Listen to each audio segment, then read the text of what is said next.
श्री राम जय राम जय जय राम।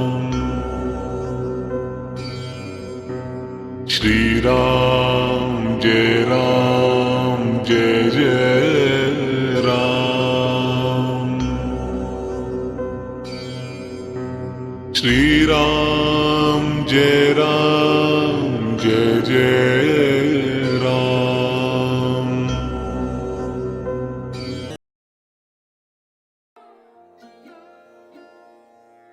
सप्तचत्वारिंशः सर्गः। दितिका अपने पुत्रों को मरुद्गण बनाकर देवलोक में रखने के लिए इंद्र से अनुरोध। इंद्र द्वारा उसकी स्वीकृति।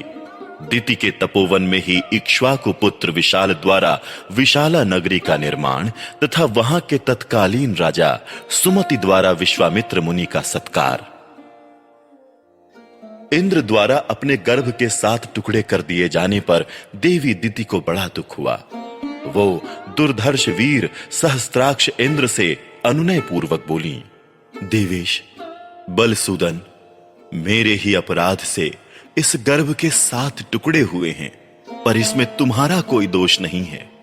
इस गर्भ को नष्ट करने के निमित्त तुमने जो क्रूरतापूर्ण कर्म किया है, वो तुम्हारे और मेरे लिए भी जिस तरह प्रिय हो जाए, जैसे भी उसका परिणाम तुम्हारे और मेरे लिए सुखद हो जाए, वैसा उपाय मैं करना चाहती हूं। मेरे गर्भ के वो 7 खंड 7 व्यक्ति होकर 7 मरुद्गणों के स्थानों का पालन करने वाले हो जाएं।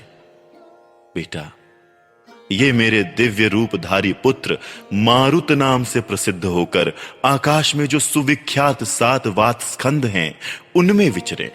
जो प्रथम गण हैं, वो ब्रह्मलोक में विचरे, दूसरा इंद्रलोक में विचरण करे तथा तीसरा महायशस्वी मरुद्गण दिव्य वायु के नाम से विख्यात हो अंतरिक्ष में बहा करे।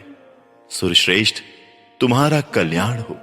मेरे शेष 4 पुत्रों के गण तुम्हारी आज्ञा से समयानुसार संपूर्ण दिशाओं में संचार करेंगे। तुम्हारे ही रखे हुए नाम से वो सब के सब मारुत कहलाएंगे। मारुत नाम से ही उनकी प्रसिद्धि होगी। दिति का ये वचन सुनकर बल दैत्य को मारने वाले सहस्त्राक्ष इंद्र ने हाथ जोड़कर ये बात कही, मां, तुम्हारा कल्याण हो। तुमने जैसा कहा है वो सब वैसा ही होगा, इसमें संशय नहीं है। तुम्हारे ये पुत्र देवरूप होकर विचरेंगे। श्री राम उस तपोवन में ऐसा निश्चय करके वो दोनों माता पुत्र दिति और इंद्र कृतकृत्य हो स्वर्ग लोक को चले गए, ऐसा हमने सुन रखा है। काकुत्स्थ यही वो देश है जहां पूर्व काल में रहकर देवराज इंद्र ने तपः सिद्ध दिति की परिचर्या की थी। पुरुष सिंह पूर्व काल में महाराज इक्ष्वाकु के एक परम धर्मात्मा पुत्र थे, जो विशाल नाम से प्रसिद्ध हुए। उनका जन्म अलम्बुषा के गर्भ से हुआ था। उन्होंने इस स्थान पर विशाला नाम की पुरी बसाई थी। श्री राम विशाल के पुत्र का नाम था हेमचंद्र, जो बड़े बलवान थे। हेमचंद्र के पुत्र सुचंद्र नाम से विख्यात हुए। श्री राम सुचंद्र के पुत्र धूम्राश्व और धूम्राश्व के पुत्र सृंजय हुए। सृंजय के प्रतापे पुत्र श्रीमान सहदेव हुए। सहदेव के परम धर्मात्मा पुत्र का नाम कुशाश्व था। कुशाश्व के महातेजस्वी पुत्र प्रतापी सोमदत्त हुए और सोमदत्त के पुत्र काकुत्स्थ नाम से विख्यात हुए।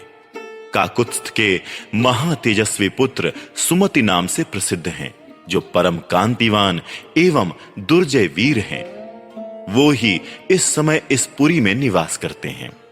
महाराज इक्ष्वाकु के प्रसाद से विशाला के सभी नरेश दीर्घायु, महात्मा, पराक्रमी और परम धार्मिक होते आए हैं। नरश्रेष्ठ, आज एक रात हम लोग यहीं सुखपूर्वक शयन करेंगे। फिर कल प्रातः काल यहां से चलकर तुम मिथिला में राजा जनक का दर्शन करोगे।